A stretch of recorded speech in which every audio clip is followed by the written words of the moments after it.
Društvo Humanitas obstaja že 21. leto, sedež imamo pa v Ljubljani. Delujemo predvsem na izobraževalnem področju, neformalnem izobraževanju in poskušamo z različnimi aktivnostmi, kot so delavnice za mlade, tudi odrasle, z usposabljanji in drugimi aktivnostmi osveščati o globalnih neenakostih in nepravičnostih, ki se dogajajo tako na naših koncih kot drugje po svetu.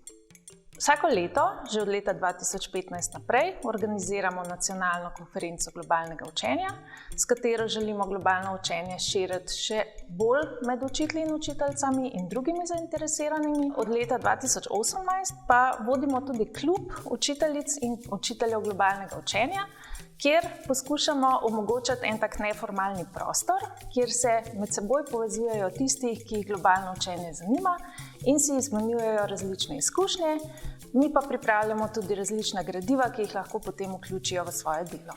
S projektom Onkraj mehurčka smo želeli globalno učenje predstaviti tudi širše, se pravi izven našega mehurčka, izven mehurčka nevladnikov in učiteljev in učiteljic, ki nas že poznajo. V okviru tega projekta smo razpisali tudi natečaj za najboljšo učiteljico in učitelja globalnega učenja in smo potem nagrado zmagovalki Veri Granfol z Osnovne šole Gornja Radgona podelili na naši nacionalni konferenci, ki je potekala novembra v Ljubljani. V namen osveščanja širše javnosti, se pravi kako te teme, kot so na primer prekomerno potrošništvo, globalizacija, migracije, podnebne spremembe in tako naprej, kako jih približati širši javnosti, smo pa pripravili tudi prispevke na spletni strani RTV Slo in preko naslavljanja teh tem, ki sem jih omenila, poskušamo globalno učenje približati čim širši publiki.